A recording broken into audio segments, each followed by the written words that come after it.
Salve nerds, galera, no vídeo de hoje, Shumatsu no Valkyrie, teorias, dúvidas e curiosidades. E no vídeo de hoje a gente vai falar sobre personagens que poderiam aparecer lutando no torneio, sejam do lado dos deuses ou do lado dos humanos, mas que eles poderiam estar aqui no torneio, esse é o ponto, né? E basicamente aqui a gente vai ter até inclusive um personagem que eu vou abrir inclusive o vídeo com ele, que é meio que é uma concessão que eu tô fazendo aqui, porque recentemente aí o pessoal deu brecha, né, para que novos personagens aparecessem em Shumatsu no Valkyrie, e que são figuras que pra gente normalmente seriam abissais, né, mas os caras deram uma pesquisada, viram ali um contexto diferente e esses personagens abissais são possíveis, de aparecer de maneira divina em Shumatsu no Valkyrie. Então eu vou pegar essa parada aí pra gente, tá? Então vamos lá, sem maiores enrolações, vamos embora pro vídeo. Primeiramente vamos começar então falando dele, o Belphegor, pois é, ou dependendo aí da versão, que eu imagino que poderia ser aqui em Shumatsu no Valkyrie, Bastiel. Pois é, o Bastiel, ele é simplesmente o seguinte, cara, como o Belphegor, ele é conhecido como o demônio da preguiça, né? Ele é o demônio responsável pelo pecado capital da preguiça em si, né? E é muito interessante, porque ele, originalmente ele era um arcanjo, né, como o Bastiel. E pelo que eu entendi, pelo que eu li bem por raso, bem por cima mesmo, tá? Ele era pra participar daquela guerra lá, né, que o Lúcifer fez, o pessoal lutar contra o céu e tal. Só que ele, como arcanjo, ele meteu o pé, ele não queria fazer parte daquela luta, ele foi embora. Só que aí depois ele é encontrado, considerado um desertor e mandado pro inferno junto com o Lúcifer e companhia do mesmo jeito, né? E lá ele acaba meio que se criando, vamos dizer assim, né, sem querer, porque alguns demônios não gostam muito dessa ideia de ter um arcanjo que nem sequer lutou na guerra, né, do lado deles. Mas como ele é um arcanjo e o outro cara era um cara meio inferior, acho que é Moloch o nome dele, se eu não me engano, que era um querubim, não tinha o que fazer. Na hierarquia o cara era simplesmente muito forte, deu 100-0 no Moloch e basicamente ali ele virou ele ocupou o lugar do Moloch, inclusive, se eu não me engano, na história. É bem louco, né? Então ele vira ali vamos dizer assim, um demônio, entre aspas, né, poderoso, sendo que ele, tipo, nem queria fazer parte da história, basicamente, é isso, tá ligado? É muito louco. E, bom, em Shumatsu no Valkyrie a coisa seria bem diferente, na verdade, tá? Primeiramente que a parte dele ser preguiçoso seria bem diferente a meu ver. Eu botaria ele, por exemplo, o Shumatsu no Valkyrie como tendo um aspecto de ser muito ardiloso, de não lutar de frente. A preguiça dele seria evitar um confronto direto a todo custo com o seu adversário, sacou? Essa seria a preguiça dele. E, bom, como ele lutaria então com o seu adversário? Simples, ele usaria de armadilhas e subterfúgios, né? Então ele seria um personagem ali que ele consegue fazer diversas parafernálias, né? Também é dito que ele é bastante inteligente, ele é bastante inventivo.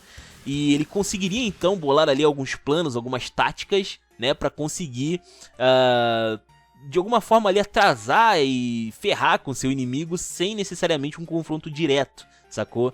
Inclusive é o que eu imagino, inclusive, que pode rolar com o Simo Hauha especificamente, tá? Embora eu tô achando que como Shumatsu no Valkyrie é muita pancadaria, né, é pouca firula, tô achando que Simo Hauha também vai partir pra porrada no soco mesmo em algum momento. Mas enfim, no caso aqui a ideia seria mais ou menos essa, sabe? De um cara ardiloso, de um cara que ele tá sempre usando de armadilhas e atacando de longe. Inclusive a arena do combate poderia ser algo nesse sentido, sabe? A arena poderia ser de alguma forma ali onde ele usa a arena a seu favor, né? Talvez até num combate contra o Simo, por que não, né? É basicamente a mesma ideia do Simo, só que do lado dos deuses. Então acho que seria bastante engenhoso de ver isso acontecendo, tá? Seria bem legal. Depois a gente tem aqui o Davi. Pois é, o Davi que ele luta, né, em Shumatsu no Valkyrie. E dessa vez seria muito interessante porque, cara, eu fiquei pensando um pouquinho como é que eu faria o Davi entrar no torneio, porque é meio bizarro, é meio bizarro, já que o Davi, cara, como usando aquela funda, por exemplo, como arma seria bem esquisito. Como espadachim já tem um monte de espadachim já na história, então queria alguma coisa diferente, uma arma diferenciada pra ele, e a funda faria bastante sentido, sabe? Acho que tem lógica, sacou? Talvez ele lutasse numa arena que tem pedras, por exemplo, para auxiliar ele na munição. Munição é o que não vai faltar se tem pedra por toda a arena. E, enfim, ele poderia utilizar ali pra arremessar, né, nos adversários, talvez até com algumas técnicas ali diferenciadas, onde ele poderia utilizar ali arremessos com efeito e tal, né, pra poder acertar o seu adversário. Talvez ele tenha uma super capacidade de mira louca ali, onde ele consiga acertar os adversários independente da sua agilidade, o que seria muito interessante e apelão. E também a gente poderia ver aí uma retratação da história dele também, né? Porque a história com certeza eles vão mexer na história, obviamente, se eles colocassem ele no torneio. E uma adaptação interessante da história seria, na verdade, sobre o Golias, né? Que eu já trouxe o Golias aqui em um vídeo de teorias, dúvidas e curiosidades, onde ele poderia ser um Nephilim e tal, né? Tem algumas histórias aí abordando isso. Porém, eu gostaria que eles trouxessem ele aqui como uma figura demoníaca, porque o Golias, ele é meio grandalhão, assim, ele é bem grandão, ele tem quase 3 metros de altura, se eu não me engano, na história normal. E basicamente ele poderia ser uma figura demoníaca que, em vida, o Davi conseguiu derrotar, sacou? De alguma forma. Então seria bem interessante esse negócio, sacou? Onde a gente teria aí o Davi lutando contra o Golias como uma figura demoníaca e vencendo ele, sabe? Seria bem legal. Além de eles também vão ocultar muita coisa na história do Davi, que nem tudo são flores na história do Davi. Então ele ia ser basicamente um rei boladão, sacou? Também. Então ele ia passar bastante imponência, assim, né? Como um competidor de Shumatsu no Valkyrie. Seria bem interessante. E ele apesar de ser franzino, né, originalmente, ele tem ali uma certa relevância militar, inclusive, né, na história aí do mundo. Bem legal. E agora, pra finalizar, a gente tem aí o Amatsu Mikaboshi. Esse daqui foi complicado porque, cara, a maior parte das coisas que tem sobre ele na internet é sobre a versão dele na Marvel. Pois é, ele também é um personagem aí na Marvel Comics e é complicado, cara, porque apesar de ser um personagem muito obscuro, ele, por incrível que pareça, parece muito mais essa parte dele da Marvel do que da figura shintoísta dele, por exemplo. Achei bem bizarro isso. Mas bom, vamos lá, vamos tentar explicar aqui o melhor possível o que é o personagem de fato, né?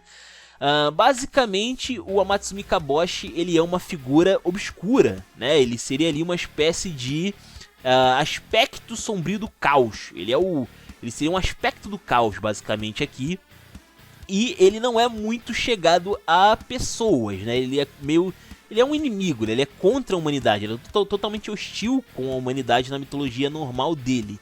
E ele tá atrelado, inclusive, à distorção de, vamos dizer assim, sentimentos bons, de coisas boas que você poderia fazer. Por exemplo, se você tem, por exemplo, eu tenho, sei lá, o sonho de crescer no meu trabalho, sabe? Eu quero, sei lá, ser promovido e coisa do tipo. É uma ambição que você tem, mas é uma boa ambição. Você deseja de crescer e tal. O Mikaboshi, ele representa quando essa ambição te cega. Quando você pega esse desejo de crescer, mas acaba usando de uma maneira ruim, sacou? E aí você, no seu crescimento, você começa a criar inimizades, começa a ter ali um monte de treta, você desperdiça algumas coisas boas que poderiam fazer parte da sua vida, sabe? Sacrifica a sua parte social ali, seu relacionamento com, sei lá, com esposa e filhos, por exemplo, pra crescer na vida, sabe? Esse tipo de coisa, o Mikaboshi é responsável por isso, na parte mitológica da história. E basicamente acho que o desejo dele, se eu não me engano, é trazer tudo de volta ao nada, né? É meio que resetar as coisas. E em Shumatsu no Valkyrie eu consigo adaptar isso de uma maneira um pouco diferente. Na verdade, o que eu gostaria que ele fizesse em Shumatsu no Valkyrie na verdade, ele ser um personagem que ele quer destruir a humanidade por considerar uma falha de criação. Ou seja, a humanidade é uma falha e merece então ser destruída e resetada para que algo diferente apareça em seu lugar, né? Seria mais ou menos essa a pegada dele. E bom, daí pra fazer, faria um certo sentido para ele ser contra a humanidade, apesar de que aqui ele teria um relacionamento um pouco mais, vamos dizer assim, é trabalho, basicamente, né? No caso dele, é trabalho. E seria muito interessante aí de ver ele talvez até descobrindo durante a luta que a humanidade não é totalmente se jogar fora, talvez? Não sei, pode ser. Enfim, dependendo de quem lutar contra ele, pode ser que rolasse alguma coisa desse tipo aí, né? Quem seria? Não sei, comenta aí. Agora, falando sobre as armas dele, eu confesso que, cara, eu li uma parada que não tem a ver de verdade com ele, mas seria muito legal uma referência. que é uma referência ao universo de Inuyasha, ou no caso, uma referência à continuidade de Inuyasha, que é a Princess Half Demon, né, Yashahime, que eu trouxe aqui um pouquinho no canal e tal, falei a respeito dessa série, né, que é basicamente ali o legado de Inuyasha. E nessa história tem ali as espadas de Mikaboshi, tem as espadas dele. E basicamente ele poderia ser ali um personagem com dupla espada, que é uma coisa que ainda não apareceu muito em Shumatsu no Valkyrie, inclusive, né? Basicamente acho que quem só usou duas espadas foi o Kojiro, se eu não me engano, né? Quando a espada dele quebrou, ele transformou em duas, né? Tem o Jack com o tesourão lá e tal, mas aí, pô, uma tesoura, não é uma espada de fato. Então é outros 500. Mas enfim, achei muito interessante essa parada assim, de ter duas espadas, achei bem legal. E seria uma referência também ao universo de Inuyasha, que eu gosto pra caramba. Achei bem legal também. E é isso, espero que vocês tenham gostado, comentem aí os comentários de vocês, se inscrevam, compartilhem, Taverna do Bacon, link na descrição, eu vou ficando por aqui. Valeu, nerds, fui!